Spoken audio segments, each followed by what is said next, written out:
Don't worry, guys. If you make it out of here alive, I'm sending you to a much nicer place. Oh, wonderful. That's nice. That's nice. That's yeah. nice. Well, it's from getting here to there. That's the trick. That's the trick, yeah. You'll be able to buy pants.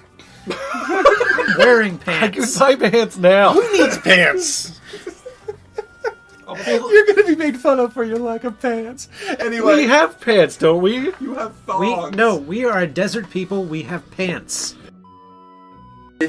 Basically what he's trying to imply is that if he does not get this mask back to this gentleman, then Odin's word is not worth really a lot. Is fair. Yeah. Which is really bad. Yeah, That's it's not very so bad. good. Get some bad Yelp reviews.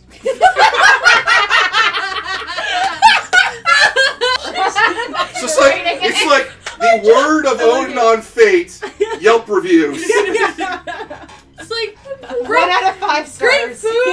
Great food. Stuff gets stolen though. Well, Service is okay.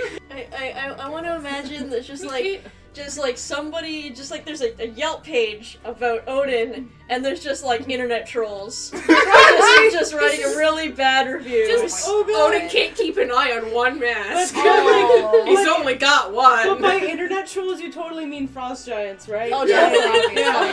100%. I'm just now Like, just oh, this imagining guy's a total frost frost giant. giants on the internet. Okay. What was that, Sam? The audience is cheering a lot for Howie. There's a lot of like really good ones. It's Howie, Wowie, Howie, Howie, Zowie, Break the Douchador. Door! Oh my god! Yes, I love it. Yes! Oh, I want that on a How many shirt people- now.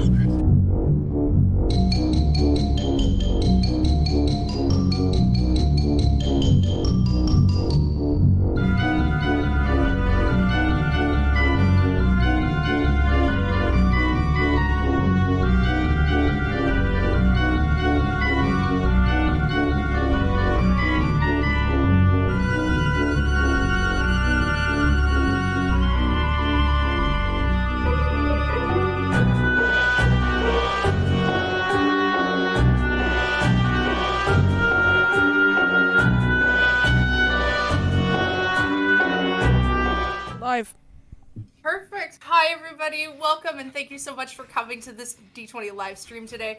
We are going to be playing Powered by the Apocalypse, Thirsty Sword Lesbians. I am your DM, Nikki, but first, before we start really getting into it, I'm going to pass it over to Big Mike with some announcements. Hi everyone, Big Mike here. Just a big announcement at the very top. Our next stream will be on Sunday, the 28th of August, and that will be Ghostbusters, run by Tom. You would know him from the Edmonton East Coast, part of our cast. We will be doing it in the style of the old Ghostbusters game. That's actually our first big announcement right now. We've got some new game announcements that are coming up for next month, but that'll be it for now. Kicking it back to Nicole. I'm so excited for Ghostbusters. I've loved Ghostbusters for so long. Did you want to be in the game? Tom's, I think, is still looking for players. We will see. We'll see. Okay, maybe. All right. But for now, we are going to be playing Thirsty Sword Lesbians, which is a very gay game. And I think that's in the title. That should be pretty self-explanatory, right? Yeah. So just everyone be aware that this is going to be very gay. Very, very gay. Like, everyone's pretty gay. Okay? Is it gay? It's gay. Hooray! But we will start. We are in a smallish town. The streets are bustling with individuals. There are small airships that you can see floating in the skies with their white blimps and their small wooden propellers that take people to and from busier, higher buildings within the city. But we are going to a tavern known as the Tippy Toppily. It is the local tavern where our friends meet to get another job. They have been working long and hard, and I think they're finally ready for a bigger job that's going to pay some bigger bucks. So first is going to enter Beth. Beth, introduce Silver and tell me how she enters this tavern. So she enters, she's wearing a pair of tight leather pants that are laced up at the back so that her long white tail can come out of that. She has long white hair to match, and she's wearing actually a top like mine with a little body chain. She just walks in with her hands in her pockets. She has a big furry jacket, crop top on over top as well. And she just walks in and looks around, and immediately I'm just gonna kind of clock everyone in the room, get a view of my kind of vicinity. Just punch everybody in the room. Punch everybody. So a quick vibe of the bar. When you look in, you see there are a few patrons. It's a smaller bar. It's on the thinner side. It's kind of right in between what should have been an alleyway. So there are some stools at the bar, and there's a couple of booths, but at the back, there's a bigger circular booth beside the jukebox, and there you see your informant, and you start to walk over. Next to come on in is Big. Big, so tell me about Captain Elizabeth. I would contest that, actually. You know what? You're right. That's correct. Dog? Because following along behind Silver, pretty much taking the door and wall off with her as she walks in, is this massive, muscled woman, rippling muscles with long, curly, strawberry blonde hair, wearing a Grecian-style toga with one titty hanging out. Is the noble and just muscular form traveling along with Silver, Mascules. And you both take a seat at the booth. And now that we've been pushed out of the way, Big. I feel like I was just like, I feel like I was squaring up, and I'd be like, oh, hey, I know Silver. Poof. Hi, guys! Bam! So, the door, through the now open hole that everyone's staring, a very tall, statuesque, dark-skinned woman with long black hair cascading down her back underneath her captain's cap walks in. She's wearing a full captain's long coat and a sailor's pants and boots, and her hat has a beautiful white plume in it. Her proud rapier sword is brandished along its side. It's kind of inlaid in gold along the handle, hilt, and guard and pommel. Rather than wearing a proper shirt, however, she's wearing a very comfortable bra, but to show off both her tanned, muscular abdomen and chest and all that, but she's also got scars crisscrossing along her stomach and her face. And she kind of comes in smiling. comes in smiling. Well, as you enter, the bartender Stella looks up and you can see her like long red curly hair has been neatly pulled up into a bun that sort of puffs out behind her, and her glasses are held together with a chain that has little beads of the trans flag on it. And she looks up from pouring her ale to welcome the three of you for coming in. And then the moment she sees Elizabeth, she's like, "And why are y'all here today? It's mighty fine of you coming back into my establishment here, but last time you started a little bit of a brawl in my bar, and I don't take too well to people starting fights about kissing strangers, so..." Are you going to punish me for it? Well, that depends. Do you want to come by my place when we're done here tonight? Always. Alright, fine. Go see Pungsley. And you start to walk towards the table. And finally... Oh? I give my hair a flick and I give her a wink.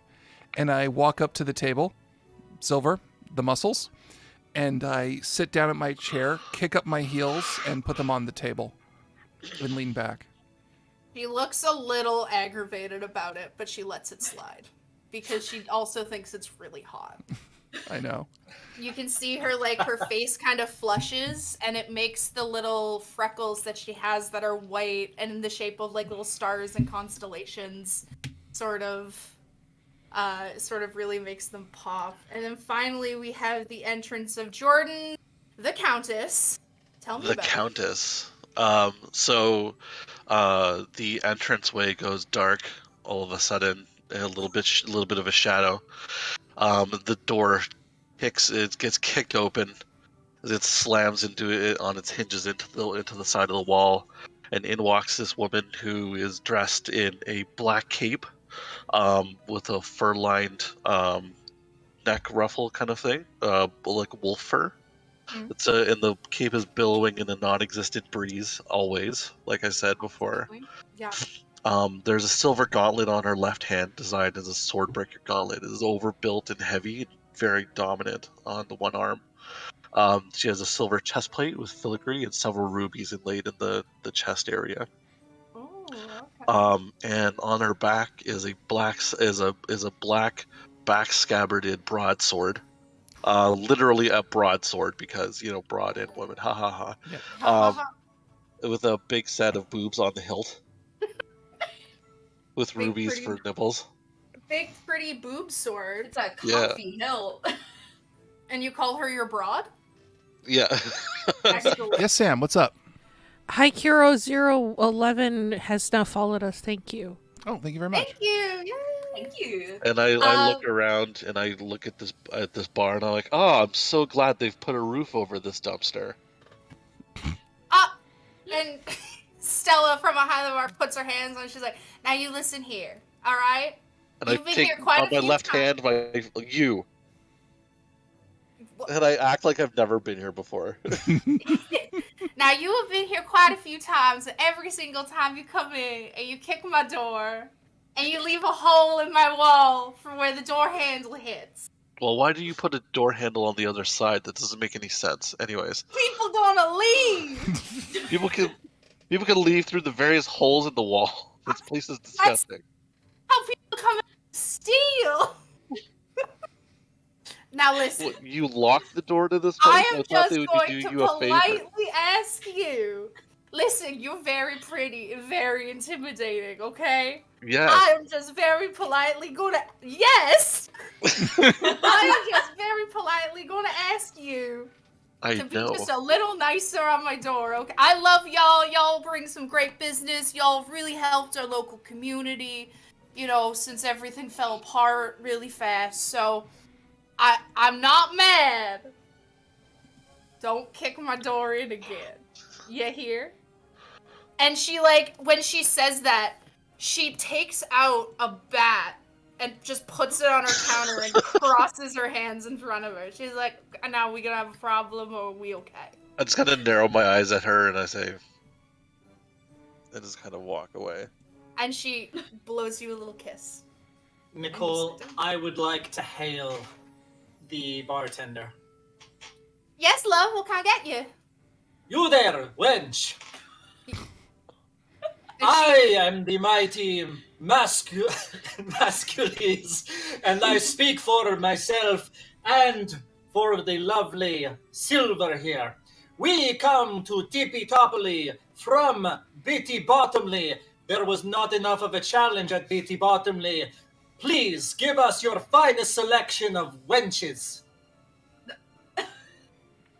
She means Kinda- sandwiches. So she looks down because you called her. She is in a button-up shirt and like a barista style, and she's got like a little bit of like an underbust thing going on, like a little underbust corset. But like listen, I'm the only one here. Honestly, it's like 3 in the afternoon. Wenches don't really kind of show up till around 9 p.m. So how about after Then y'all... you will have to do. No. Silver, please make your case against this wench. No, I think the captain already has like a. We'll come back at 8 or 9. It's fine. Sloppy seconds it is. No! Sloppy seconds is. She does look to Punksley, and Punksley swirls his finger, and she goes and starts preparing you all around. And I assume you all sit down next to him. Yes. I would hope. Yes. Punksley, you see, he kind of looks at everyone, and Punksley, he has these very long dreadlocks that start pink at the bottom and then fade up to a black. He has half of them pulled back into like sort of a tied bun, and he has 2 of them that kind of hang down on the front. He has a total dad bod. He is covered in like facial piercings, and they're this gorgeous like rose gold with the lips and the nose, and they're studded with just like ever tiny little gems. He has bottom grills also in rose gold with these really, really stunning fangs that kind of curve up with some vines in them. He is wearing his regular crust pants, army boots, a mesh shirt, and like a crusty black jacket, which he has sewn like the anarchist symbol onto, and like BLM, and just the whole shebang. He says, all right, well, with all of us gathered here, let's get down to business. And he drops a gold piece into the jukebox beside him, and he kind of just turns the handle at random, and it flips to a rock song, and he turns it up a little bit so no one can hear your conversation. So, he looks at all of you and goes, now, you guys did very well at your last little adventure that I gave you to the docks. You guys did a great job helping those fishermen kind of pull a really, really big pole, and it's gonna feed our side of town for weeks. Thank you for that. Thank Poseidon for providing the fish in the seas for us. Thank the mermaids for saying yes. It's yes. Thank us. You are all thick. Those mermaids were hot. Yeah, they were. They had gorgeous. I always thought that they might smell like fish, but honestly, they smell like the sea. Gorgeous, clean, beautiful. We love them. This task that I have gotten is a little more intense. So I'm going to start with telling you the payment of the mission. It is 25,000 gold. Puh! So that's 5,000 gold apiece. Is that a lot? Now, that's a fair amount. I'm gonna go because this game doesn't actually have like a money system in it. Yeah. We are just gonna be sort of following the average like D&D gold, Okay. silver, bronze system. Okay. All right, cool. And he says now this mission comes from an anonymous source. I only got to meet their middleman. It was a middleman and a middleman meeting.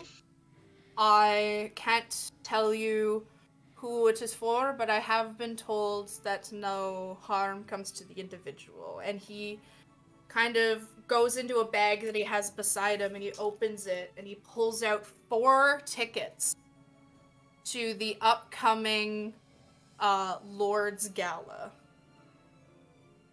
Okay. Lord Scorpio's Gala. And he is hosting a huge event for noble men and women to come meet his daughter. And if everyone can do me a solid, Mm-hmm. And can you roll wit for me? I just want to see what y'all might know. So, in Thirsty Sword Lesbians, while my players roll, they're going to roll 2d6 and add their wit modifier, which is either a +1 or a 0 right now, because they are starting at first level. 7, 8. Perfect. Jordan? Roll 2d6. So I can kind of see what you guys might know. Okay, that's fine. So, Dom and Beth and Mike, you all know that this party is going to be for everyone to meet his daughter, who is currently in running to be the next queen of their land. Okay. So this is a point to sort of meet and hang out. And so Punxley kind of describes that to you guys and goes, there's going to be a lot of very wealthy people there, lots of nobles, people that would never sort of coerce with our sorts. And then he gives a look to the Countess. He goes, there are going to be people there who know of your previous actions against the crown. It wasn't all. They weren't all against the crown. And he puts up his hand and he goes, I believe your actions were in good faith. I believe that you did what was right. However, there are others who do not. I mean, alright. So They're you can choose entitled not to to their take opinions, this. I suppose. It's true. You can take this case if you wish, but you do not have to. Well, You will be kidnapping the daughter. What? Oh. Yes. Beg your pardon. The crown princess, if I understand that correctly?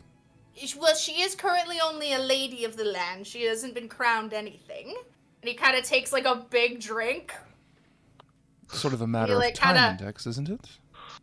Well, there are quite a few people running for this position, and as we know, it's not a democracy. It's up to like a greater power of men that we haven't asked for to sort of choose who they decide is going to be the next elect. So, this is purely for political ploy. No harm is going to come to her. You have my word, my life, and my money on it. And I don't have a lot of money, but the money I do have, I keep very close. So. Well, I have a couple of questions. What does the young lady look like, and how old is she? So, you are going to be looking for Princess Haza. Princess Haza, or Lady Haza, sorry. She's going to be the star of the show, basically. It's not going to be hard to find her. The whole, basically, gala is in her honor. To showcase her and how great and how beautiful and how powerful she is. And, as Pugsley sort of talks, Big, can you do me a solid? Yo. Can you roll... You're gonna roll figure out a person for me. Can you roll plus wit? Okay. Sure.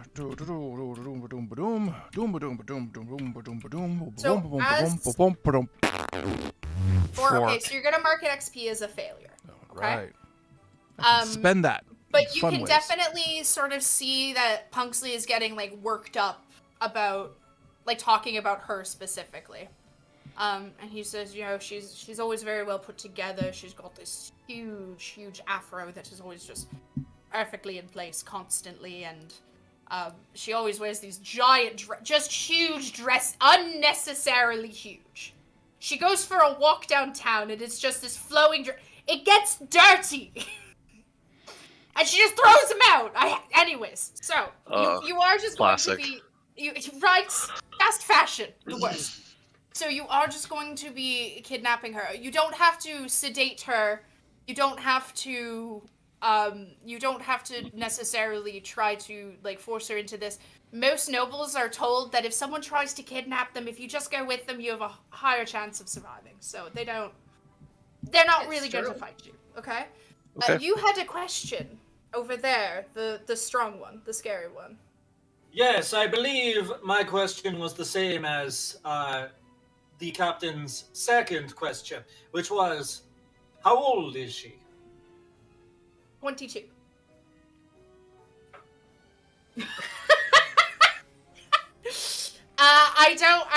She is a lesbian, which is great, but I don't know if she's currently in the market. Can I narrate that as the more this girl is described to be of both of age and single and a lesbian, that Elizabeth is just smiling herself. deeper and more knowing and deeper and more knowing. Question, has she ever read books on perhaps being kidnapped by pirates? I have never once heard of her reading a book about being kidnapped by pirates. Sounds like a very personal question. That's a very specific question. You know what? I'll give this to you. You can ask her when you see her. No, that's not necessary. We have prep time for this job. I'm going to go find her local library and find her account. You're going to... Okay, so you can do that. There is also some other things I've set up for you. Oh, please. In case. So before we do that, two things. One, I will be your driver. I have obtained one of the lovely carriages from a beautiful gentleman that I have been seeing. It even comes with a steed. It's lovely. So I will be using that to bring you guys in. I have also gotten the okay from our local theater to get you guys into some more beautiful costumes because you're going to a gala and you can't. And he sort of like he crosses his leg and he ushers to all of you and goes, "You can't really all go like this." And then he looks at the countess. He's like, "I mean, I guess you're okay, honestly." I can't be seen like this. No. Can I just do this with my hands and go, "What's wrong with this?" There's nothing wrong with it, but it is not gala attire. These people are rich. They drip diamond. I drip other things. I'm sure I would love to see all of the things you drip. However, we are on a small mission. And as he's sort of talking, the barkeep comes back over, Stella, and she has a bunch of different mugs of ale. She's like, "All right, here you go, everybody. That's gonna be 2 gold each, or 2 gold. Oh my god, 2 silver each." And you see Punksley just sort of slides the money to her, and he gives her some thumbs up and a wink, and he's like, "Thanks, baby." Can I roll to flirt or entice our bartender? Yeah. Hell yeah. Absolutely. I gotta use some of these moves that we got. Yeah, Entice. you have lots of moves. So I have, so I roll heart, right? To you can roll appeal plus heart. Okay. All right, let me get that going. My heart is currently, I do not have enough windows open. All right, my heart is 0, but that's fine because I'm kind of a cold-hearted. You're just a fast lady. You just go from person to person, you know? Yep. You love all of these ladies. Ah, yeah, that's what I'm talking about. 8, perfect. So for the 8, you can either gain a string on them, and I think that works. Okay. So what do you say to her? I just say, "I know you're upset with me, but maybe later we can play connect the dots," and I touch her freckles. Oh, and she like touches your hand where you touch your freckles. She's like, "It's real hard to stay mad at you, honey. I know. Make sure you get back safe, and I promise I'll give you a night you'll never forget." Promise. And she sort of winks and like kisses you on the forehead and starts going back to her job and helps some other patrons.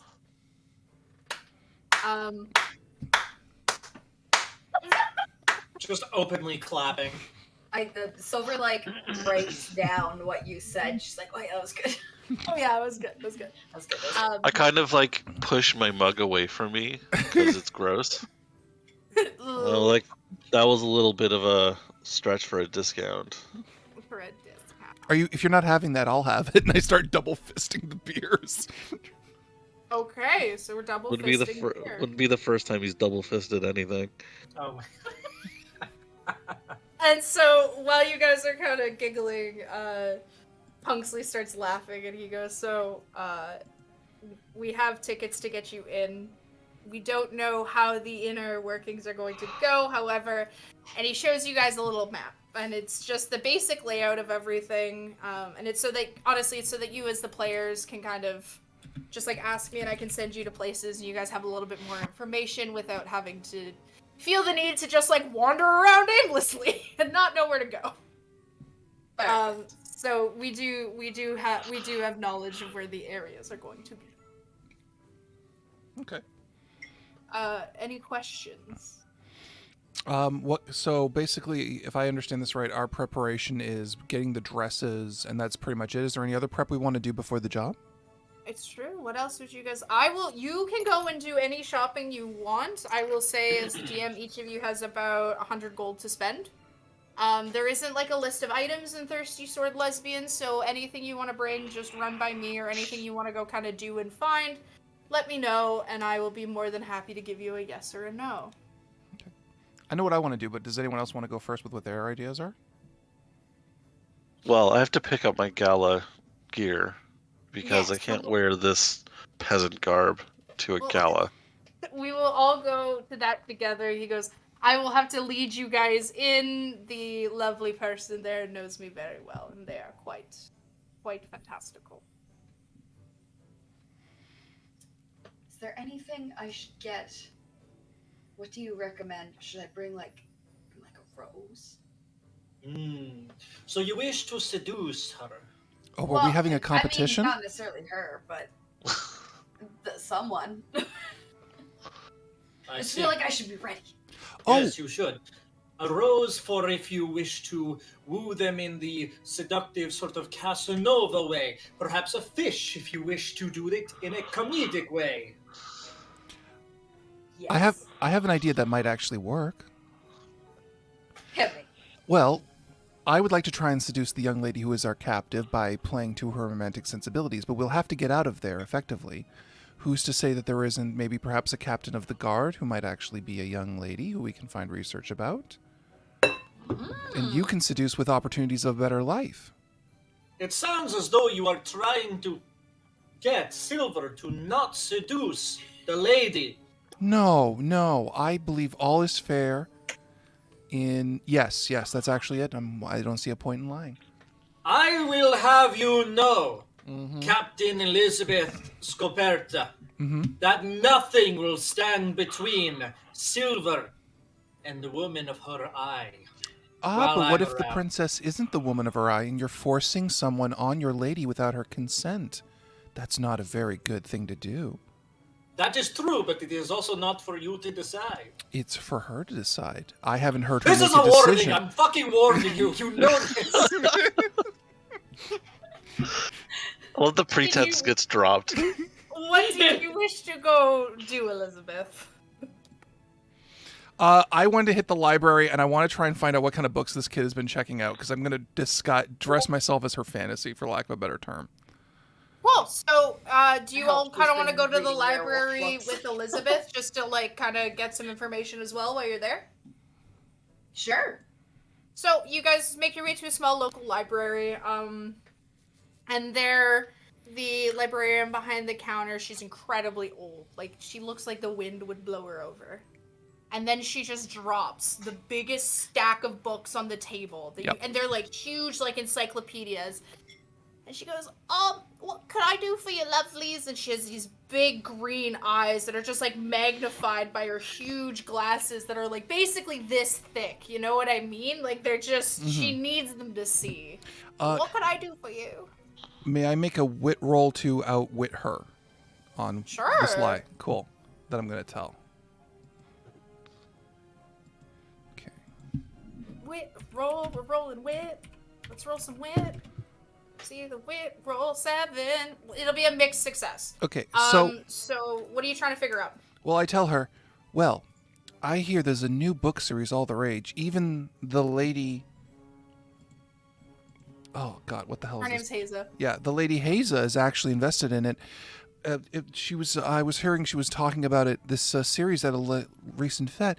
You wouldn't happen to know what series she's been checking out, have you? I'm just so into reading. That's entirely my aesthetic.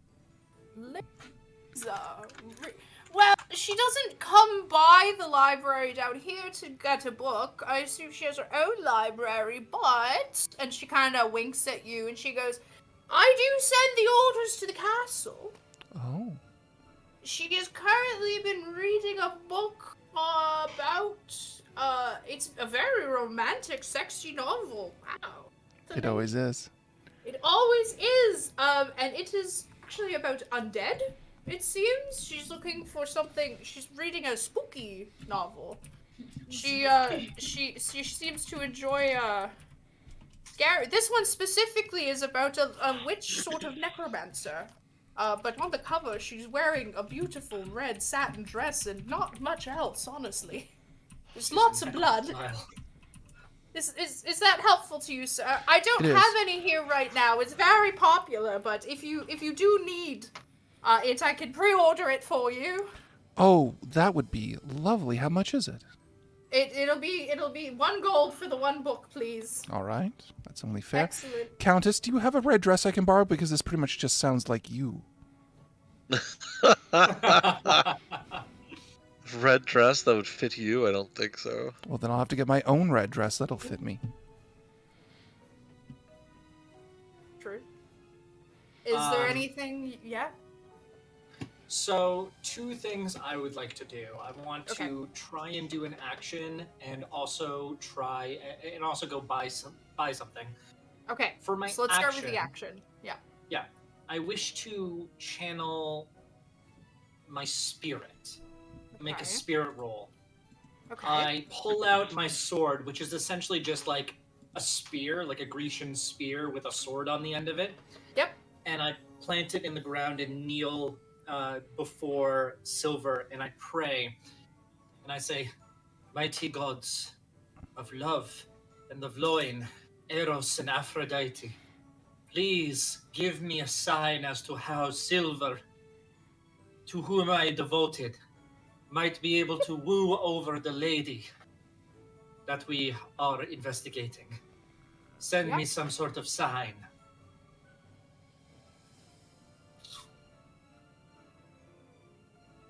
And then I think you just roll the wit, so for you, perfect. Oh, I was hoping to roll spirit. Oh, spirit, my bad. No, that's fine. So you that's did a 9. Yeah, I was gonna say that's a 9, which is a full success. So, when you roll spirit and sort of ask your divine question, when you put your sword kind of on the ground, it shakes one of the shelves, and on the shelf there's kind of like little toys and kind of just like stuff for kids to play with, and one of them is a magic 8-ball. What? And have you ever been to a library? They put stuff in there for kids to play with. Not an 8-ball. Sorry. It's a magic. I love magic 8-balls. Okay, this magic 8-ball, okay, falls off the table, and rolls, and it kind of rolls, and you can see the bottom, and it said the answer is maybe. It's about as close to a sign as you're gonna get. I pick it up and I'm like, maybe it is incomplete. Maybells. She likes flowers. All right, let's go get some flowers. So you're gonna go pick up some flowers? Yeah. Just a couple stall. Are the rest of you coming with as well, or Countess? Do you have anything else you're trying to do? Oh yes, this is hideously boring, and I need to go actually buy some things. Okay, so let's do some shopping. You guys hit up a flower shop.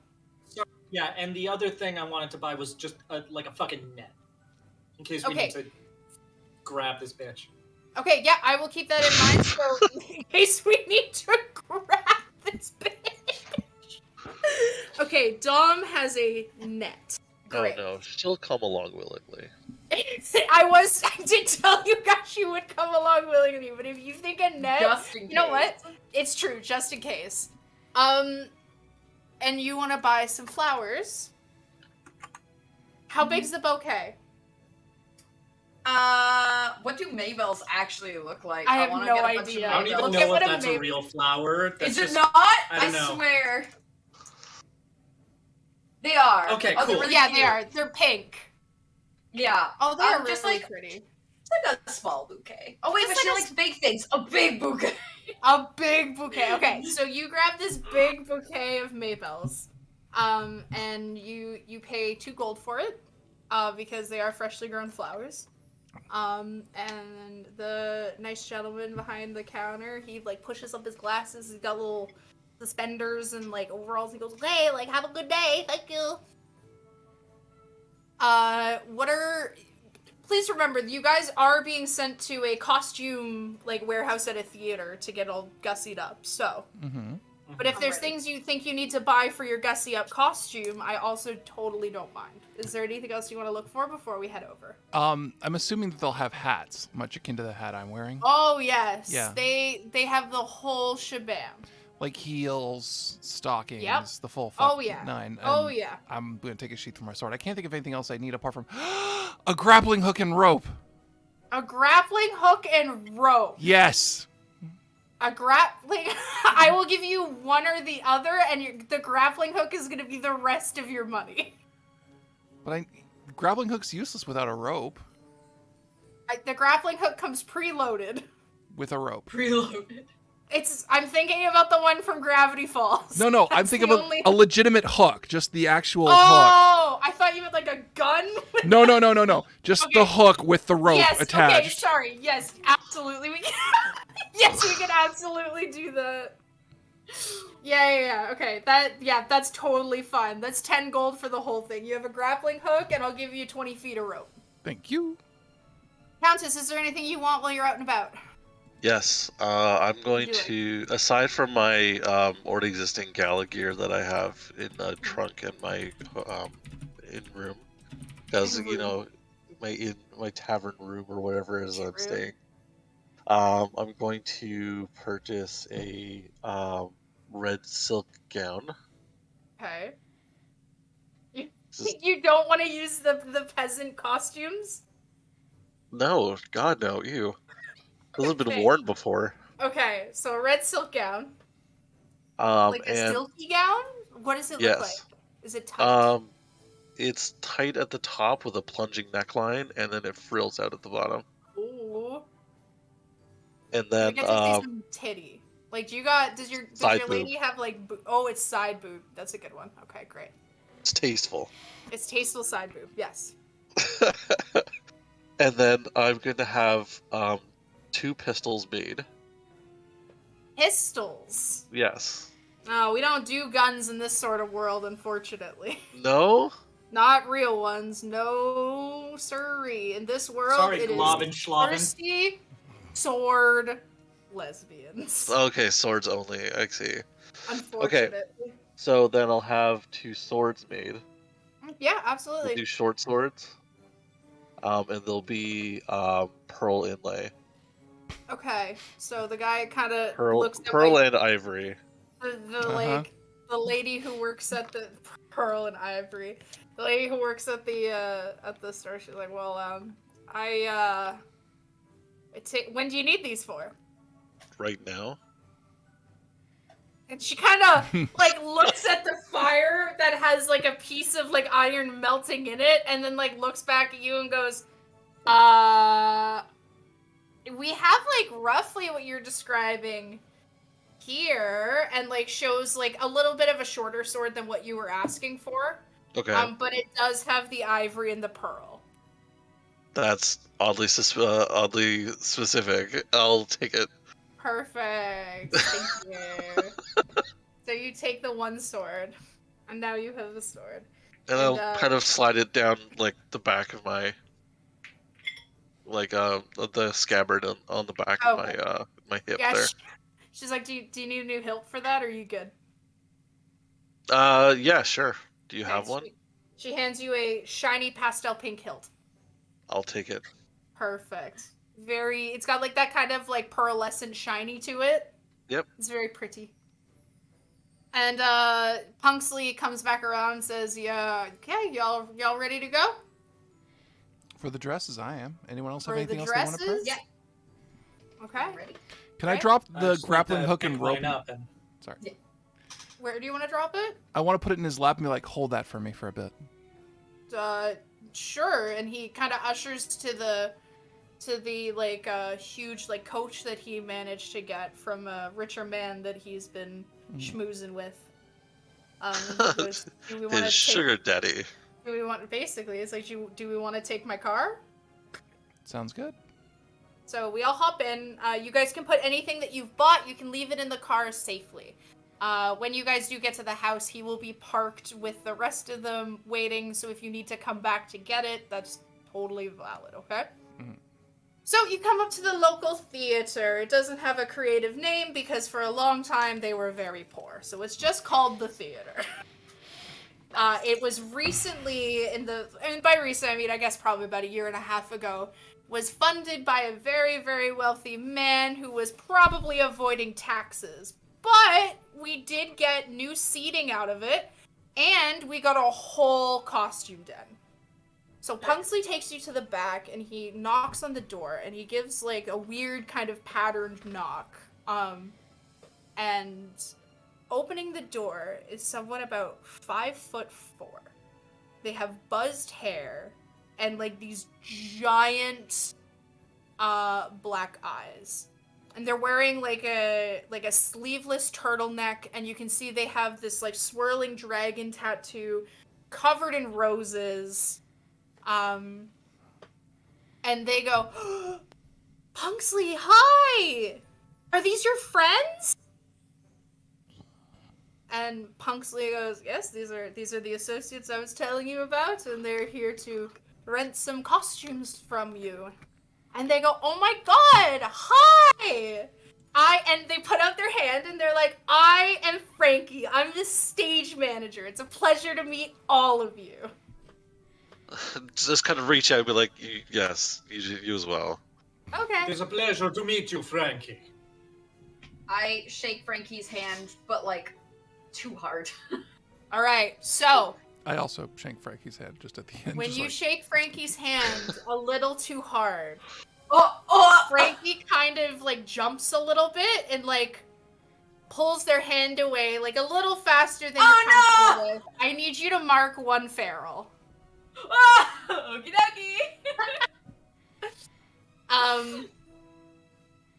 And they go, okay, well, come on in and follow me. And so as you guys are kind of walking through the side entrance to the theater, it's one of the, like, emergency, like, exits within the theater itself. So you walk in and you kind of get to walk through the middle and you see these red chairs with, like, gold inlay on them, which seem to be much fancier than the rest of the theater, where there's lots of bits of it that are falling apart. The stage kind of needs a new coat of paint, and they start telling you about the grand history of the theater, and it's a lot. They're very excited that people are here when there's not a show going on, and they take you up the stage and behind the curtain, and you get to open a door, and when this door opens, you guys kind of smell an almost like dusty sort of like wool smell. I think those things have smells. Yep. Okay, great. So it's a dusty, like, kind of woolly smell, and when you go in, there's a table with some sewing equipment on it and, like, stools, and then in front of the table, there's a couch, roughly made of the same red and gold inlay, and 3 mirrors with a little, like, raised stool, so that the people trying on costumes can try them on in front of a small audience of people and sort of see what they look like. And Pungsley kind of sits down on the couch and he puts his arm out, and you see Frankie kind of sit beside them where there's like enough space that it's noticeable, but also that they're still sitting where the arm is, you know? So it's like, it's kind of like Cullum, but they're not. And they go, okay, well, you guys have free runs, so pick out whatever you would like. And now I'm going to ask my players to get dressed up. What are you guys gonna wear? Let's start with Big. I'm going for legitimately the dress from the book as it was described to me.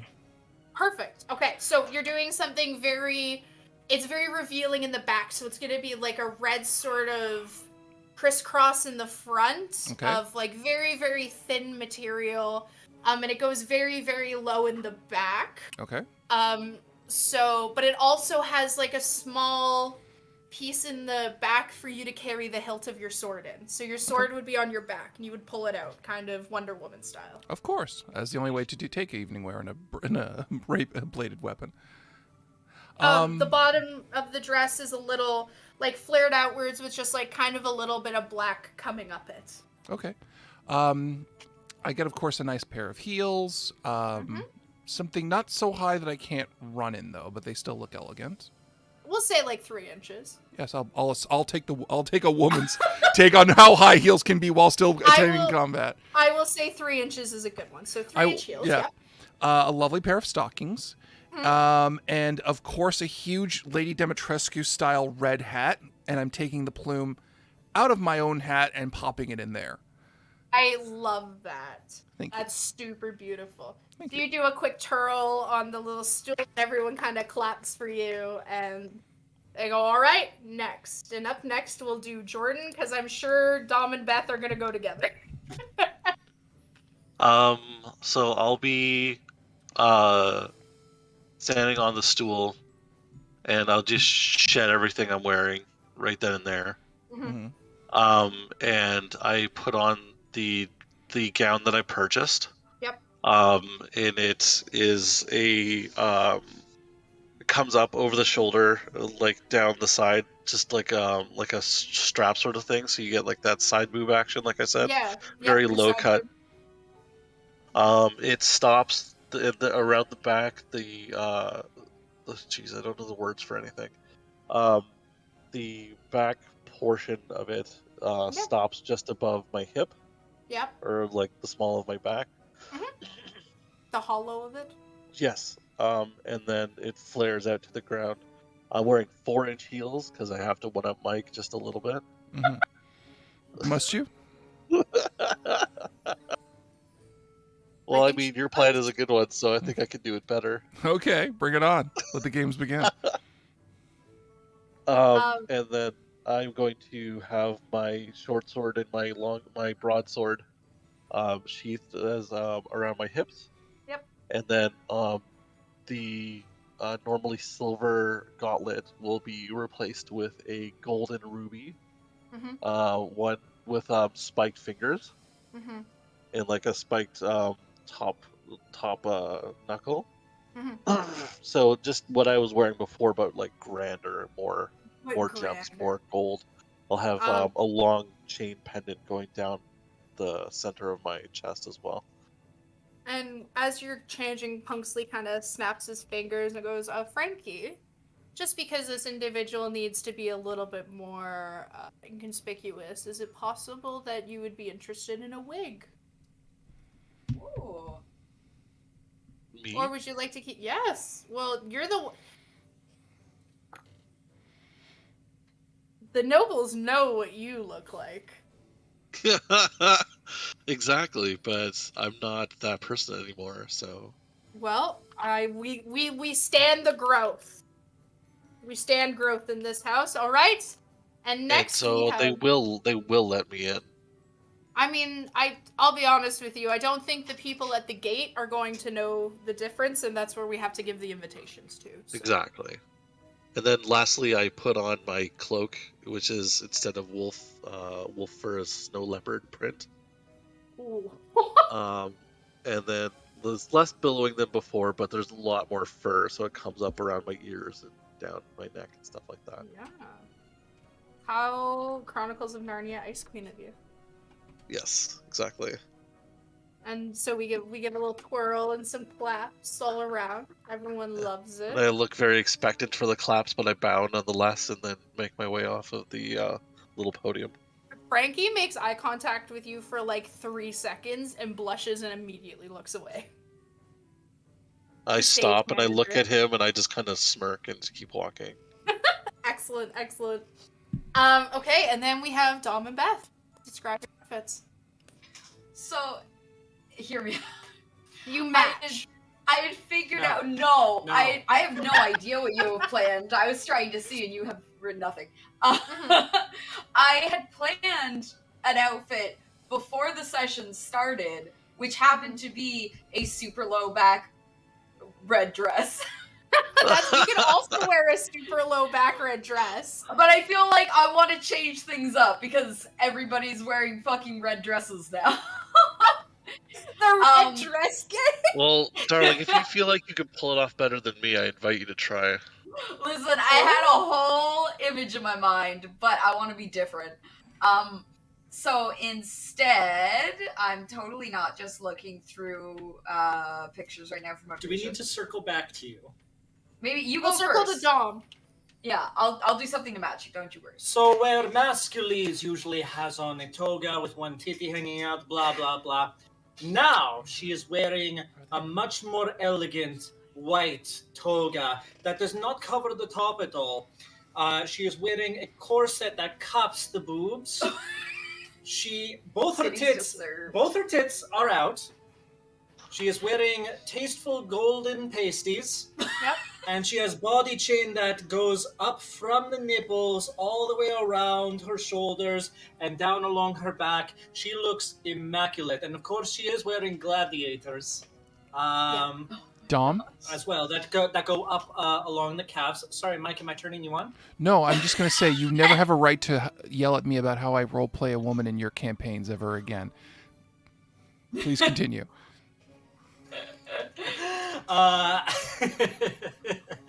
And of course she has her sword sheathed on her hip. Wonderful. I'm like getting hot sitting over here listening to it. And their applause comes around. Frankie asks if you want any extra jewelry. And just moves on, I guess. If you're done, then you come and sit on the couch with everyone and we will finally see your devotee, Beth. Okay. Silver's gonna go in like a matching two-piece.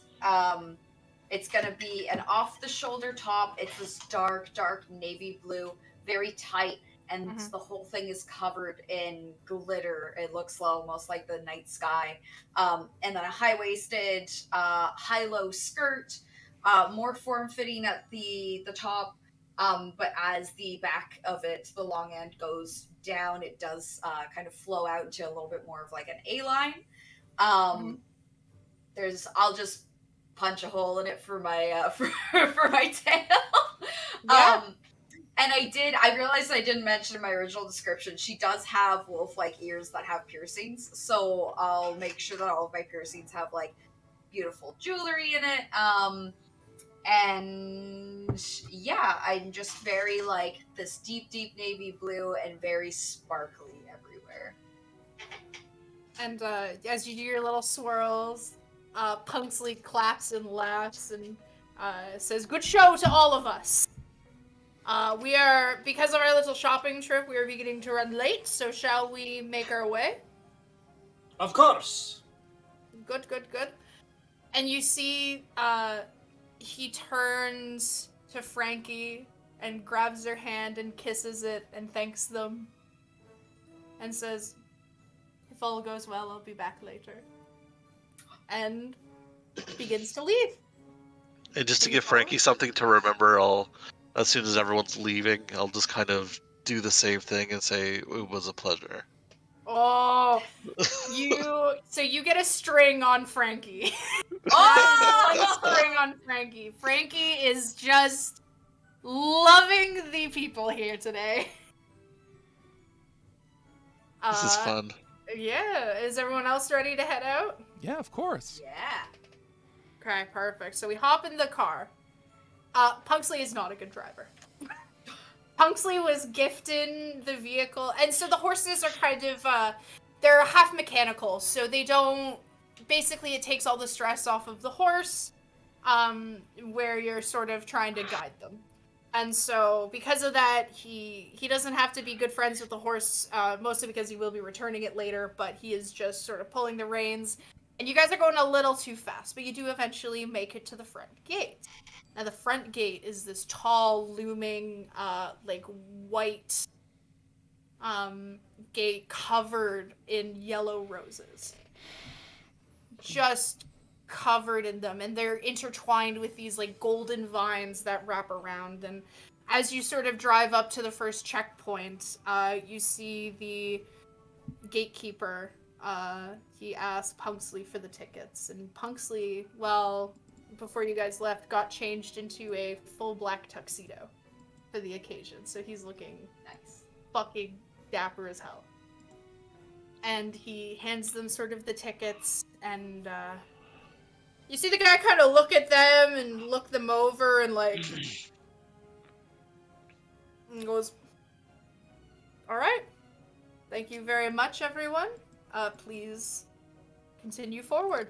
And he drives up and he finds a parking spot in the gravel with some of the other drivers, and he goes, "Okay.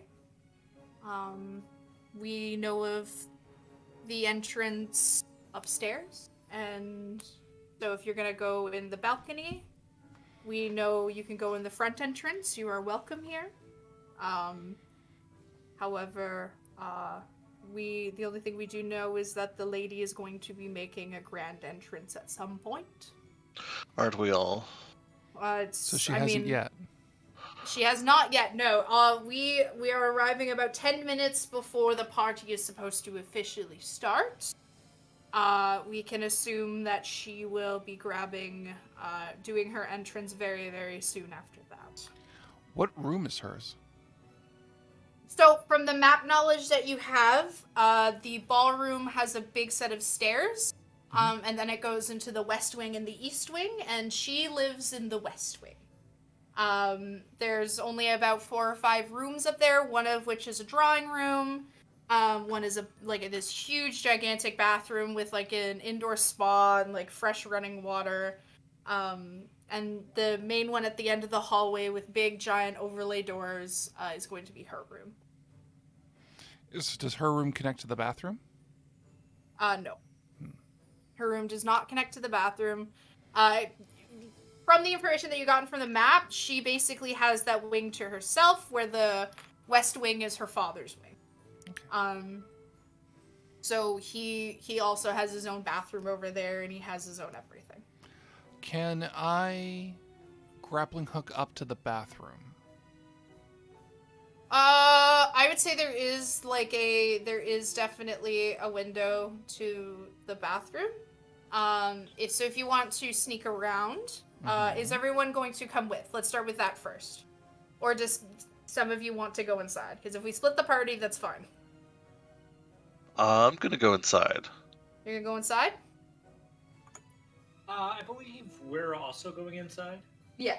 Okay. Yeah. So, we're gonna resolve you guys going inside, and then we'll do the grappling hook, okay? Okay. Mm-hmm.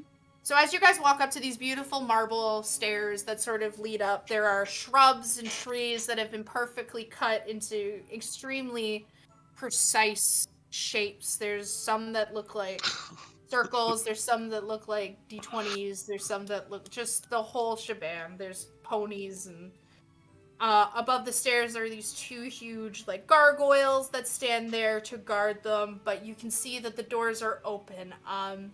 And as you sort of walk up, 2 of the like staff in the house bow, and they go, "Welcome to the House of Scorpio." And then they kind of, from behind them, they pull out like a tray, and each of them has just like a little bit of champagne on them, and they offer you a drink or a snack. Yes. Now, Beth, how do you take this drink and snack? I just grab. Do you say anything to them? No, I just go, "Whoa." Okay. So we're gonna mark another feral, because you did make them jump when you grabbed the food. They're like, "Whoa!" And then they look at everyone else. Anyone else want any? Just kind of look at them and say, "Don't mind her," and then I just take a drink. I'm just happily stuffing my face. Just happily. I would like to take both trays. So you go and you reach out for both trays, and they sort of pull them back and go, you can just take the drinks on them. You don't... Why do you need the trays? Just curious. Because I want them. And so they start. So, okay. Can you roll wit for me? Because I want to know if they're gonna laugh. You're turning very pink right now. Because I think it's hilarious. Because I would fall for that. Okay, so they don't laugh, but they do kind of look at each other, and they like shrug, and they like hand it to you, and you kind of hear them going. I mean, they're. What if they get mad at us? And they just like give it to you, so you get both trays. Nice. Swinging over to Mike, who is outside, you, using the map, you sort of, can you actually roll me, can you roll me a little bit more wit? Or, yeah, daring, actually. I like daring a lot. Okay.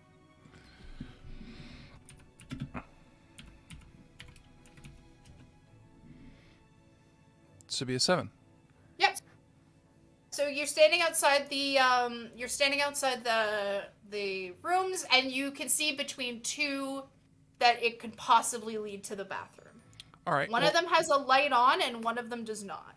I'll go for the one that doesn't have a light on. Okay. Yeah. What does it look like on the inside? So once you sort of climb your way up to it, it is completely dark, and you have indeed found the bathroom. Okay. The floors are stone. There's a big bathtub that is shaped like a torus. Mm-hmm. There's a huge mirror, and in the exact center of the room, there's a big like pillar of stone, and you can see there's like hot coals on it with a small little like fountain of water so that you could make steam. Okay. I'm going to push open the window and get in, because I don't imagine she locks it, because she doesn't expect anyone to come in here. Nope, it opens with ease. What I do is I grab a towel, and I turn on the cold water from a tap, and I wait, because if if the room I'm in is next to her, she's going to hear the taps go on, and I make sure that my back is to the door that she'd be coming in from. Okay. And I tip you're gonna wait there? Yeah, I'm going to tip my hat as I'm soaking this towel. I'm going to tip my hat so it hides my face. Okay. Does she come in? So, while you start that, we're going to swing the camera back to Silver and Countess and whatnot. And while you guys are kind of angling at the party, are you guys trying to talk to anybody? Or are you guys sort of talking to each other? Are there any sexy ladies? There are many sexy ladies. I think one that to. specifically catches your eye, Beth, is there's a rather short girl with very elvish looking ears. And she is just wearing a black lace dress from top to bottom with just like a little bottom and just like little covers, and that's about it. You can see on her back she has an incredibly long like silver rapier with the biggest like emerald you've ever seen on the base of it. Nice. I think that might be the girl who catches your eye the most. She's definitely the one that's trying to catch your eye. Ah! She definitely keeps looking over at you. And while that's kind of being a thing, Jordan. So I'm looking around. Okay, like walking into the room, I'm going to on purpose wait till there's no one walking in, so I'm not walking in with a group of people or anything like that. Yep. So I enter completely alone, Right. to just show off myself as much as possible. Mm-hmm. I kind of stand alone in the room. It's kind of off to the side just a little bit, and I kind of look around and take stock of who's there. The lady, is her father at the party yet? So you cannot see him. It doesn't seem like he has shown up. Okay. He is someone that you would know. His name is Lord Phoenix. Lord Phoenix Scorpio? Lord Phoenix Scorpio, correct. Nice. Yeah, his initials are PS. So, Okay. he's a very loud, booming man. He's known for being like relatively like jolly and joyful, but at the end of the day, he is still a very rich politician. Yes. You know what I mean? So like that disconnect's still there, no matter how kind of a soul he might be. No, he's definitely not someone you can sense, unfortunately. Okay. So what do I do? Well, you can stick with the two of them. You can sort of keep your head down. Knowing all the things you do know, if you want to check out other places such as kitchen, maybe see kind of what else. You can also check the bathroom downstairs. See if maybe there's anybody in there who can give you some information about when the princess or the possible princess is going to be coming out. Yeah, let's do that. Okay, so do you want to go to the bathroom? Yes, I'm going to just put my glass down on just like a passing platter and head towards the bathroom. Gossip time. So when you go into the bathroom, there's already two girls in there powdering their noses, like talking trash about some dude that clearly didn't understand that they were there together. Okay. Men. And then they kind of look at you and they go, "Ooh, hi, honey. How you doing?" Hello. And I kind of just move into the mirror and just kind of fix my hair and stuff like that. But like pretending to just kind of like wistfully just kind of like moving things around. And they're kind of I'm taking up more space than I really should. Yeah, no, but they love that. They're giving you like the up and down. And they kind of go on either side of the mirror. They're like, "Honey, who are you? What house are you in?"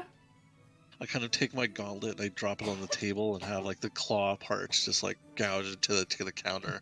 Oh. I say, "Oh, you will refer to me as the Countess," and I just kind of like scratch down the side. And they like get really flushed. They're like, "Oh my god, okay. Hi, Countess. Sorry, we were just gossiping. We love your everything, your outfit, your sword. I love the ivory sword. Oh my god. Wouldn't that break if you used it though?" It's inlay, child. Oh, okay, yeah. Okay. Well, we hope to see you out there. I point to the chatty one. Yeah. Hi. Yeah, hi. And I say, "Do you know when the lady will be available?" Oh my god. I was literally just up in her room with her. She is I don't know. I feel like she's having some kind of emotional meltdown. I don't know what's going on with her. Hopefully she's here in the next couple of minutes because people are starting to get really fucking bored of not seeing her. You know what I mean? Yes, I do. And I kind of look at her and I completely disregard the other one. Uh-huh. And I put one claw just under her chin. Ooh. And I say, "Child, you will take me to the lady." Okay, so Jordan, I think what you're trying to do. And I kind of give her like the look. I look deep into her eyes and I kind of like. So I think you're trying to entice her to use a string, correct? Yes. So what I'm going to have you do is I'm going to have you roll plus heart. Okay, so D20 plus 1. Yep. Or no, 2d6 plus 1. 2d6, yeah, that's what I meant, sorry. Yeah, okay, cool. 6. 6. So unfortunately, that is a failure. Okay. And I'm going to need you to mark an XP. She gets really flustered and she goes, "Well, I'm really sorry. I'm not allowed to take people to her room, but I can take you to like a different room if you want." Well, we can kind of go close by. It just kind of like I smile at her. Near-ish. Like, and I kind of smile and maybe we can find somewhere dark and we can find a little bit private. I know a closet. And she like goes to like grab your hand and kind of whisks you away. It's like, ugh, a closet. Is she just ditching her own girlfriend? Darling, quick, back in the closet. Oh, no. She's like coming with. She's following. Good for you. Like they're all following. So we're going to go over to... Dom, do you have anything you want to do? Sorry. Just before we swing over to Big. Do I notice you giving the one lady eyes? I feel like you know Silver well enough. You'd be like, "Oh." Shall I announce you? Oh, do you think that that's like good, or is that going to be coming on too strong? Coming on strong is what I do. You know yeah, this. Yeah, okay. Do you want to come on strong? Because I find that you come on too weak. Okay. That is why I'm here. Okay, That is the fucking point of me. My lady Silver. All right. Yeah, okay. All right. So I approach the hot one, and I say, Miss, you are about to have the pleasure of meeting Silver. As she's doing this, I realize that I have like some food left in my hand still. I'm like, shit. And it's like, how? Like, as fast as I possibly can. Graceful and serene. Yeah. Graceful and serene as the most beautiful of views, and as composed as a noble herself. Allow me the honor of introducing her to you. Silver, she is introduced to you now. Please step forward. Oh god. Yeah, Silver like comes forward and is like, hi. I sell it a little bit by going, oh. Your night is so far, and you see like she kind of fluffs out her like dress, and like these pretty flower petals kind of come out of it as it fluffs, and she goes, "It's a pleasure to meet you," and she kind of holds out her hand for you to kiss it because she's never met you before and she doesn't know who you are. Yeah, I will take it and I will kiss her. Give it a little smooch, and she goes, "Oh, okay." And she goes, and how do you know the royal family? My name is Christelda, by the way.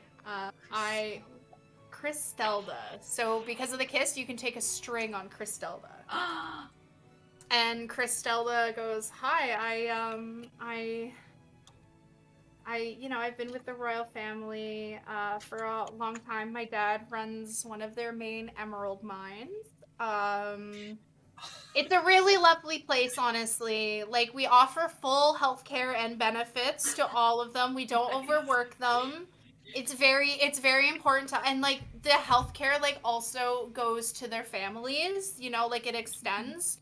It's really great. We work really hard to try to make this place like a little bit better, especially after the old ruling gone. So yeah, it's a pleasure to meet you.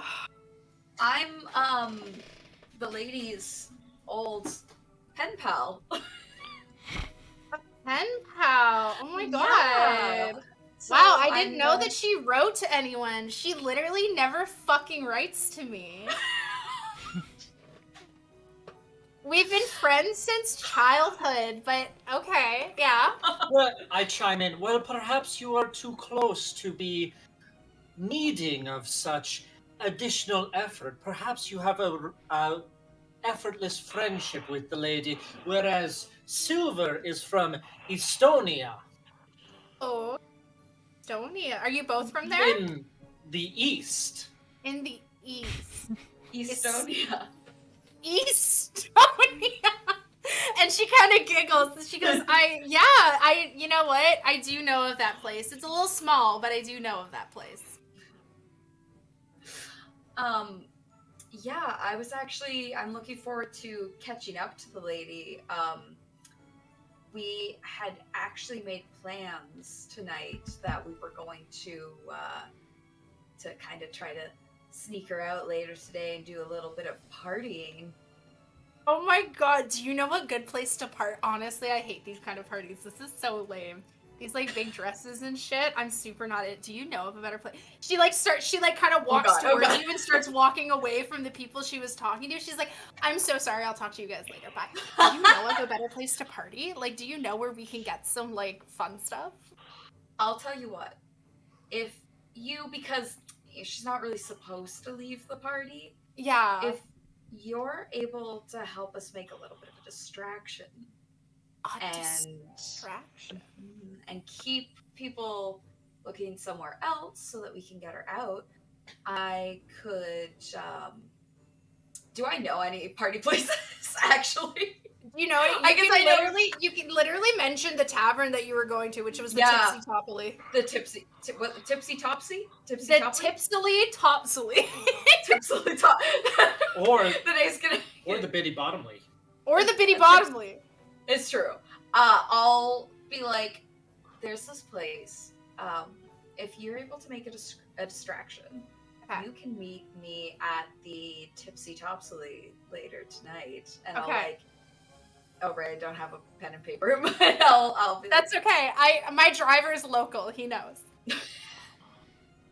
Does that sound like we have a deal? Yes, absolutely we have a deal. And she puts out her hand to shake. And then we swing back to Mike. And so the sink is on and running, and there's a towel there, and you're behind the door waiting, and you hear someone go, ma'am, did you leave the water running in the bathroom? And you hear, I literally should not have, but I might have. Do you mind going to check? And she goes, yeah, of course. And she opens the door and comes into the bathroom. And she hasn't seen you yet, but she has noticed that there's like the sink and the towel. Is this the princess or a guard? This is a servant. Shit. So the only thing that you can see that she has on, I assume you kind of take a good look at her to kind of assess the situation. Yeah. The only thing, so she is wearing a black and white tuxedo with a single red rose just right inlaid into her lapel. Mm-hmm. The only type of weapon that she has with her, so she has just like a regular short sword with a leather hilt and then just like a little yellow gem on the bottom. And that kind of seems to be the weapon that like all of the staff members carry. Mm-hmm. And she sort of walks up to me and goes, oh my God, what happened? Well, I didn't stop it. It was just running in the sink normally. No, exactly, right? So she like starts to pick up the towel and kind of like flushes it out. And did you close the window? No, I didn't. So she notices that the window's open. Ooh. And she goes, that's weird. And she walks to close the window, and now her back is to you. Is there anything you'd like to do? Because the moment she turns around, she will see you. Now, I will mention that where you are standing, there is a very large plant. Like, very close by. So if you wanted to, you could attempt to hide in the plant. I'm going to hide. Well, here's my plan. As she passes me, because I have no intention of dealing with a servant, I'm going to put her in a headlock. Oh my God! Okay, so you... Go. So I'm just going to put her in a straight up headlock and just be like, shh, go to sleep, go to sleep, go to sleep, go to sleep. Oh my God, okay. So, you put this lady in a headlock. Yeah. We're going to say for your fight move, you're going to do a lunge. Which is just a bold, confident attack with the intent to defeat someone. Mm-hmm. So I need you to roll plus daring. Sure, yeah, that makes it. So you get a mixed success. So she does get knocked out. Okay. The condition she's going to take is that she's going to stagger, which we're just going to call the knockout. Yeah. And I'll drag her behind the plant. But that thud does make a sound. That's cool. So swinging really fast while you're hiding the body. Jordan, you and this lady, she's like, I actually know the hottest place we can go. It's a little better than a closet. Excellent, finally.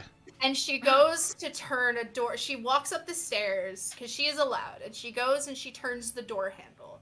Yeah. And Mike, you notice the door handle in the bathroom is turning. I swear to God, this plan is going completely to shit. Fine, I'm climbing out the window. So we hide the body in a closet, and are you just like hanging there, like on the like a fucking spider monkey, and I'm just gonna shimmy across like Assassin's Creed to get to the bedroom because this is going completely out of hand. And so she brings you into the bathroom with her, and she goes, "This is a nice little quiet place that we've always liked to kind of hang out in." Okay. Have you ever had like a royal bath before? Of course. It's the only kind of bath that I have. Is that like a happy ending? Elizabeth, how do you feel about hearing this? Because you can hear your comrade saying, wow, I would love to take this bath. I kind of sigh. I take the grappling hook and I put the rope in my teeth. I'm just like, motherfucking, as you're fucking.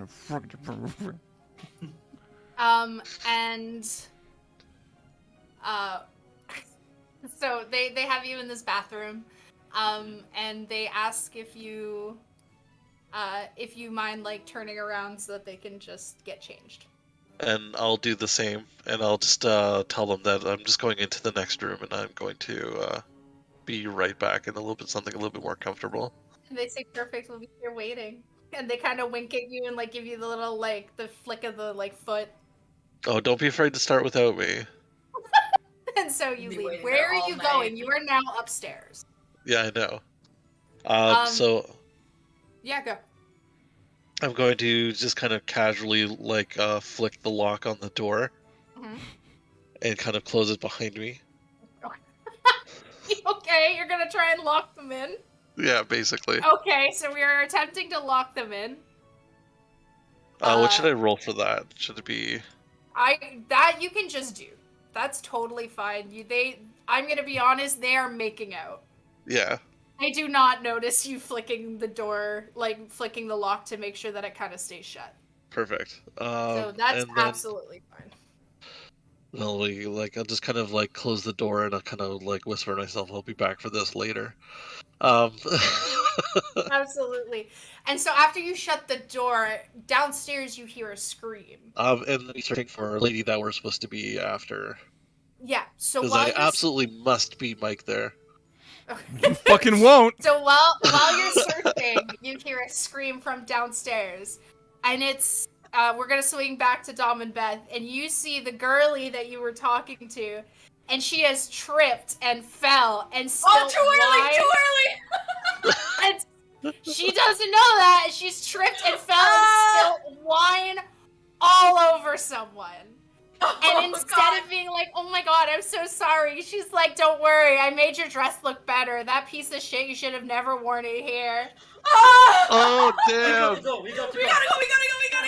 Okay, we're gonna, while everyone's done with that, can we just scurry up the stairs? You guys can scurry up the stairs. Everyone is busy trying to... You see every single employee that is on the floor at that time rush towards the person who just got covered in wine. All of them have cloths in hands. They're like, we'll just dab it. We'll just dab it. Don't worry.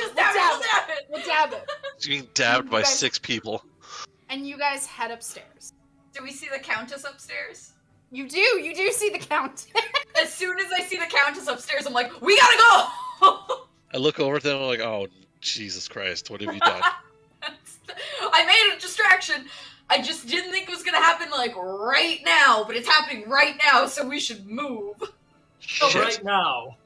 With you guys knowing about where the bedroom is that she would be, I assume you guys go to the door. Yep. At the same so her room has a window and a balcony, Mike. Which would you like to come up on? I'm coming up on the balcony. Okay. And I climb up. I set the grappling hook so I have an escape. Okay. And I push open the window and I keep my hat over my face just to kind of obscure it. So she turns and she looks at you and she goes, oh my god, who are you? And before you can answer, the door swings open. Jesus Christ. Can I, as the door swings open? And she like turns around to the other side because she's like sitting at like a makeup table. And she goes, who are you? Can I pull out the flowers and just say, don't worry, my lady, I am here to save you from boredom. Presenting the illustrious Silver. And so she's standing there kind of like this, and you see that she's wearing this gorgeous yellow rose dress. With golden vines that come up, and sort of the bottom is like an upside down rose that's been slit down the center, and you can see that she's wearing these like beautiful black and gold kind of like leggings, and a pair of like huge pumps. And she's like looking at all of you, and she's like, what have we come to do today? We're going to kidnap you. Flowers? But in a loving manner. Yeah, but like, don't worry. We won't harm you. Oh, okay.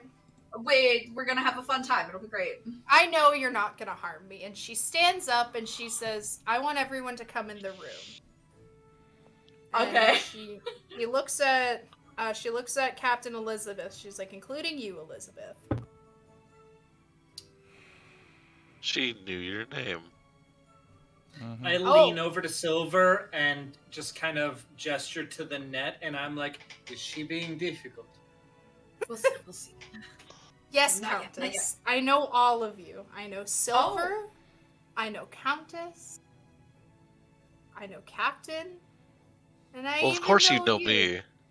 Mask. Well, I've never met you personally, although I am a big fan, honestly.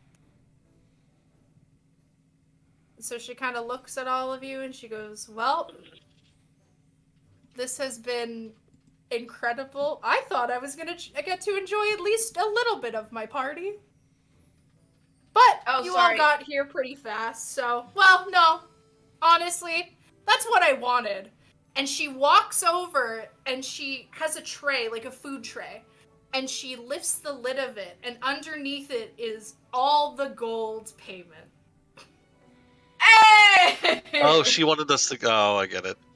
So she goes, I have been waiting for someone to get here. And then she goes, most of the people down at that party were other people that I had hired to come and attempt to kidnap me.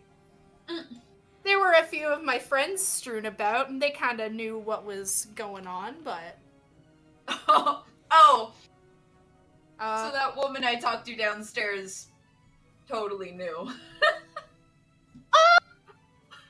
Give her a... Wait, who'd you talk to? Was she cute? She was. She was like, had like elf ears and I'm trying to remember what her outfit was. A black dress. And was it black? While you guys are kind for of lace talking and describing this, Mike, how close are you standing to the balcony? Pretty close. Why? Mike, you're gonna stagger. Okay. The balcony, all of a sudden, has a bunch of grappling hooks on it. Oh no!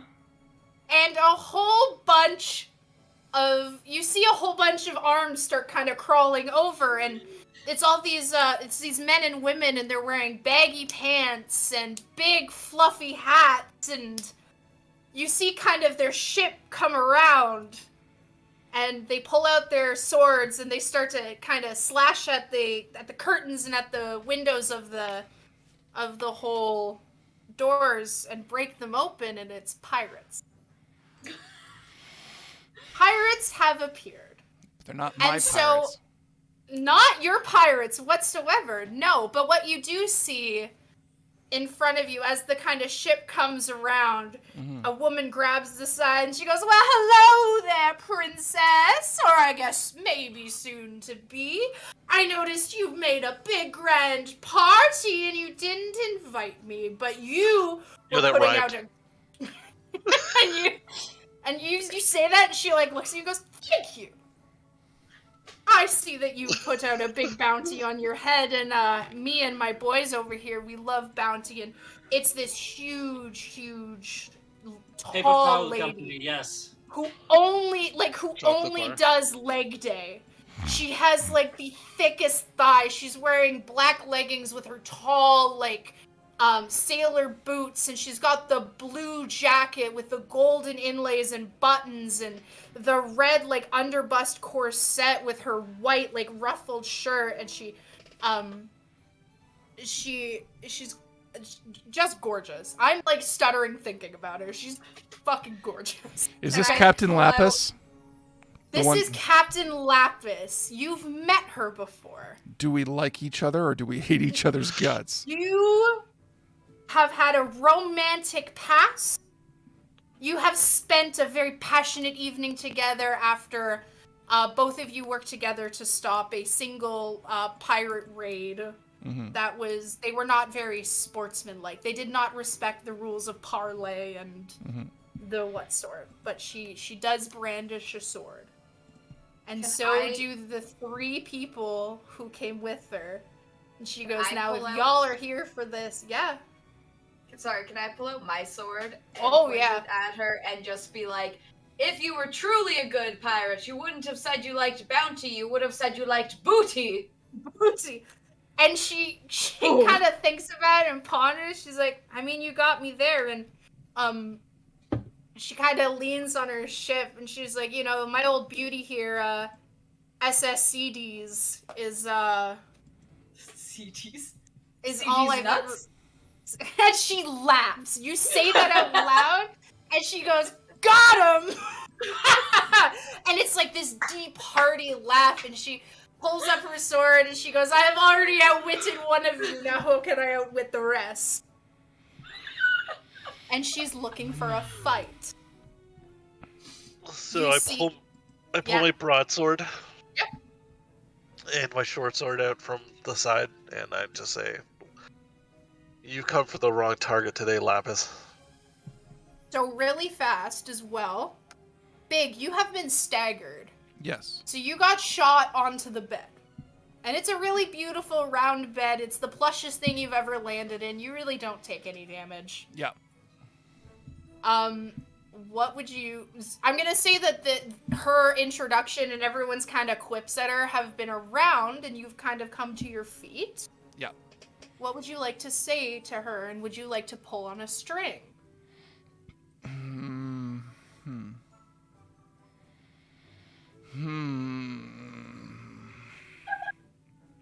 Do you want to flirt with her? I do, but she's an ex. It's true, she is an ex, but so is the barkeep. Yeah, but she's not. She wasn't. The barkeep wasn't fully an ex. This is an XX. It's true, this is an XX. XXX. I'm going to influence her with a string, Okay, which will add one to my roll against them after rolling. okay. Great. And I am going to roll, not to entice, but to fight her. But to fight, yeah. What kind of fight do you want to do? Do you want to kind of lunge or scrap with her? I'm going to kick her off the balcony. We're lunging at her. Let's go. So she is standing on the railing of the balcony, and you lunge for a kick. So what I'm doing is I walk up slowly to kind of look like I'm enticing her and smiling. Yeah. And all of that, and I'll spend the experience and use the string. Is the string gone after that? Yeah. So that string is gone. Okay. And she goes, "Oh, Elizabeth! Fancy we get to meet again.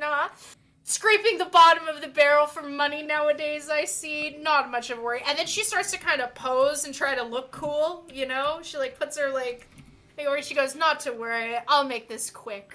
As I walk up to her, it's like, "Sweetie, it's just like old times, except for one thing." I'm going to boost it up to a 12. Yeah, absolutely. Yep, so that's an entire success. And I So kick her you in were the gonna center of her torso Yeah. to launch her off the balcony like, "You're not on your back!" Not on your back. So you give her a kick, and she staggers. Yeah. And she falls. And luckily, like, where her ship was, she's kind of able to, like, fall back onto it. Mm-hmm. But she is embarrassed. Good. And she says, "Book 'em, boys." And now there are two other men coming at you guys with swords. One of them is looking at Jordan, and the other one is looking at Beth. And there's a third one coming up the ladder because he also fell when the, like, whole thing happened. Yeah. She tried to, like, grab him. Mm-hmm. And he's coming for you, Big. So Okay. we'll start with Beth's. Beth, he's coming towards you. Are you going to try to swing? Sure. Okay, so what we can do is we can have you... How about we have you riposte? So you can draw your opponent into overextending to defeat them. You riposte them, and we'll make Dom. Do you want to do like a blow on them? I'm thinking yes. Or with someone coming towards Beth's character as the person you are devoted to, would you like to instead take the attack upon yourself? I'll take the attack upon myself. Okay. So, Dom, I need you to roll, because you're fighting for the cause. I need you to roll a heart roll for me. And Beth, as someone who is riposting, I need you to roll plus grace. Perfect. Bam. Okay, perfect. Mixed success, absolutely. Oh, rough. The 6 and the 1 and the 10. So, as he sort of comes and he swings at Beth, Dom, you kind of get your sword in there. And what do you say to them when you lock eyes with that person? Oh, That's me? you. Yeah. What do you say to that person when you lock eyes with the person trying to attack your devoted? I say nothing to them, and instead I say to the lady, look at how she commands. Look at how she wields her blade in such dexterous fingers. She is worthy of my service, and she is worthy of your heart. And such dexterous fingers. I love that. And so, as you do that, Beth, you come up with your sword to get a full riposte, and knock them back. And so they take a stagger, and they are also angry. Okay. Yes, they're also angry. Okay, Jordan. Okay. Yes. Someone's coming towards you. I take that bottom of the barrel comment super personally. I bet, yeah. And I'm going to lunge at this person. Yeah, absolutely. So you're gonna lunge at them? Can I have you Yes. roll for that? What do I roll for a lunge? Daring. Daring? Okay. Daring. So 2d6 plus 1. Yep. 10. Perfect, yep. So that's a complete success. So you your lunge is what? You just kind of wanna just get them off you completely? I just kind of deflect their sword to the side. I backhand them with my gauntlet. Oh, I love that. So yeah, you Pow. absolutely, without fail, you deflect the sword and you backhand with the gauntlet, and they stagger, and that hits enough that kind of when they slide across the like beautiful marble floor, you see them. They're pretty out for the count. They're a little cold right now, a little sleepy, and Captain So I'll show you the bottom of the goddamn barrel. Someone is coming for you. What are you gonna attack with? I would love to see some of that fancy sword work of yours. Me? Yeah. Okay. Yeah, fuck it. I draw my sword. We're fighting. It's fight time. Yeah. So, yeah, absolutely. How dare she send one of her men to fight me? I find that incredibly offensive. Yeah, she should have fought you herself. Yeah, like, she really. should have. She should get off her damn back. Starfish are not allowed anymore. Yeah. Let's see here. So are you just rolling to kind of swordplay with them? Yeah. I'm gonna have you roll plus heart for this one. Okay.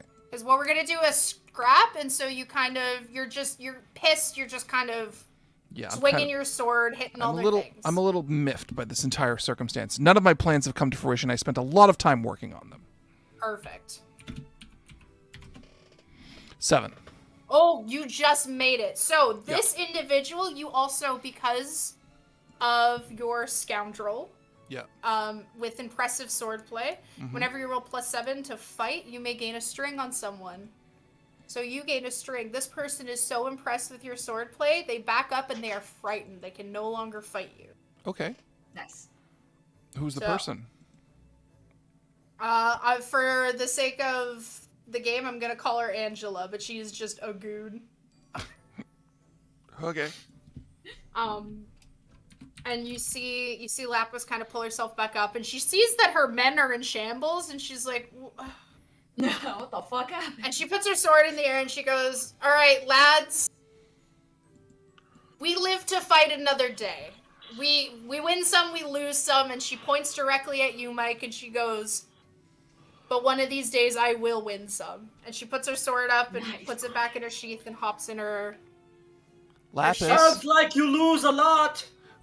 Lapis, do you remember what I call my sword? What do you call your sword? The past, because sooner or later it's going to bite you in the ass. Yeah, I'll bite your fucking ass. And she, goes into her ship, and you see your men kind of get up and, brush themselves off, and they're like, that was pretty good, everybody. As they start walking back over. Good job, guys. And so they kind of collect themselves and leave. And Hayes is in a haze and kind of looks at you and goes, thank you. I don't know if they would have just let me go, because we did not ask them to be a part of this. But I'm sure you guys have heard that I am in charge, or I am one of the candidates for the royal selection, and I need a series of knights. and because of all, and kind of like look like side eyes you, Countess, because of all the political mishaps and changes that have happened, I needed to find new people not from this world that I could maybe trust. Besides just taking your reward, which you do get, would any of you like a job? I have a question. Yes. Are your knights allowed to visit your chambers and seduce you?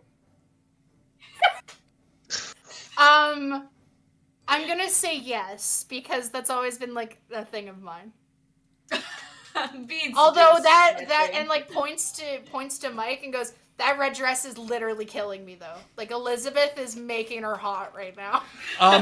While she's talking, and I'm kind of not doing this on purpose because I'm doing this because this dress is actually pissing me off because it's far too long for a woman who wears pants all day long. Yeah. So I kind of cut it just at the slit just above the knee and rip it around so it's now a much shorter skirt, and I tie it as a sash off on the side around my waist. She is red in the face. And I kind of like look down at myself, I'm like, what the fuck? It's like, fuck me again. Yeah, you guys have some pretty good swordplay for a bunch of people in like heels and dresses. I just kind of like, it's like, okay, fine, if she's all over Elizabeth, then whatever. I'm just gonna kind of shrug and then kind of sheath my swords and then make my way back to that bathroom. You have a bathroom of ladies. Right? Wait, you want a job? Why are you just walking up? Can you get back to me? I'll give you my. I'll just kind of like wave my hand at her and just be like, I'll take your position. Oh, excellent. So, yeah. I will get you guys kind of paperwork done later if you still want to. I'm busy, and I like walk into the bathroom. Elizabeth, you seem to have You're a pirate of sorts, right? Sky pirate, but yes. Is it possible that I could use your and your Sky Pirate services for some transportation? No one uses A little me. more undercover transportation? No one uses me, but you can ask. And she kind of puts her finger under your chin and goes, would you mind if I used you? You can. Okay, hang on. I'm trying to do this right because this is a character that has far more wit and sexual capacity than I do as a human being. Hang on. Right. I'm doing my best, baby. So taking my blade and the flat of it, I just push her finger away. Mm-hmm. I'll say and there's just sort of a look in my I'm gonna roll fucking to entice, I guess. Yeah, roll to entice. Absolutely. I feel like I'm main charactering a little too much though, so I'm just gonna do this and let other people do stuff. No, roll your entice. Okay. All right. Listen, I feel like everyone got someone really good to flirt with, okay? Yes. It was very important to me. Several. Another 7, Yours apparently. just happened to work out like that. A 7? Yeah. Okay, so that's a mixed success for the entice. So, you are going to gain a string on her. Okay. She totally mostly because you're dressed as a character from a book that she's not going to admit to you that she reads. I know she reads, that's why I did it. I know, but she's not going to admit it to you, and she's not even going to mention it, you know? And she goes, okay, well. It's the entire gesture of it is to convey, no, I will be the dominant one in this relationship. Yeah. But and she kind of like gets red in the cheeks and goes, I get you. I understand. I would like to grab Captain Elizabeth and throw her over the balcony. No, I'm kidding. And she looks at all of you and she goes, this is a whole party though. I did spend a lot of money on it. I implore you all to go enjoy the party, and I will make my grandest of entrances. And you see kind of like a scuffle has happened, so you see like guards are kind of starting to appear, and they're like, my lady, what is going on here? What is happening? And they start to kind of put up swords at you guys, to which she goes, down, and they all drop their swords. Just like immediately. And she tells them to clean up the mess and that she's going down to enjoy her party. We're not. And- We aren't the mess. No. These are guests.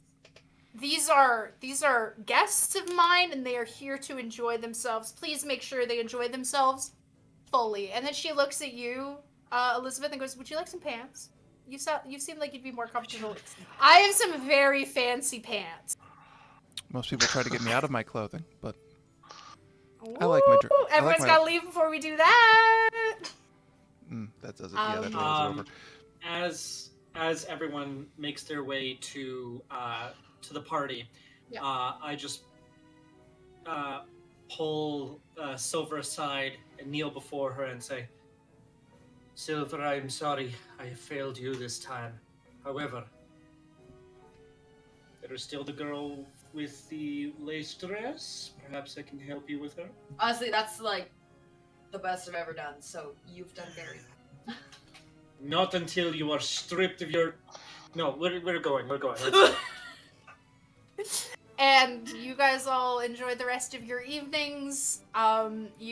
Someone brings Punksley the money, and he's gonna bring it back to the bar and distribute it to you guys next time you see him. Cool. Nice. And that, everyone, is going to be our game of Thirsty Sword Lesbians. Woo! Thank you all for coming. It was quick, hot, and fast. The way I want it. Yeah. I really want to play more of this system. Mm-hmm. Like, it seems like a lot of fun and super, like, very, very simple. Yeah. Yes. Oh, yeah. Yeah. Yeah, it's if you guys haven't had an opportunity to, please check out Evil Hat Productions' Thirsty Sword Lesbians. It is incredibly fun. It is a beautiful game. And they have a whole bunch of other modules of just, like, different skins. Like, there's one that I really like to play that's all about being a cryptid hunter. So, super duper fun. Okay? Big, just really fast, do you want to redo your announcements just for the end of the show? Yep. Once again, in 2 weeks on the 28th, we will be doing Ghostbusters Detroit with Tom from Edmonton running the game. Still going for players on that one, but it's sure to be a whole lot of fun. Mm-hmm. And D20 Live will be returning next month with more, with additional games, but we're going to be announcing those a little bit later on once our schedule fully finalizes. Okay, perfect. And can my players just reintroduce themselves and their character, and we'll sign off, starting with Big. Hi, I'm Big Mike, and I was playing Captain Elizabeth Scoperta, and I apparently ran away with the target. Jordan? My name is Jordan. I am playing the Countess, and apparently I did pretty well for myself as well. You had a good time tonight? Dirty bathroom three-way, not bad. Beth? Hi, I'm Beth. I was playing Silver, and there might still be hope for me with that cute elf girl. With the cute elf girl, and finally Dom. I am Dom, and I was playing Mascules, and I failed this time. However, I will not fail again. And I am Nikki. I've been your GM or your game master, and I hope you guys have a great rest of your night. Thank you. Bye. Bye, everybody. Bye. Bye-bye.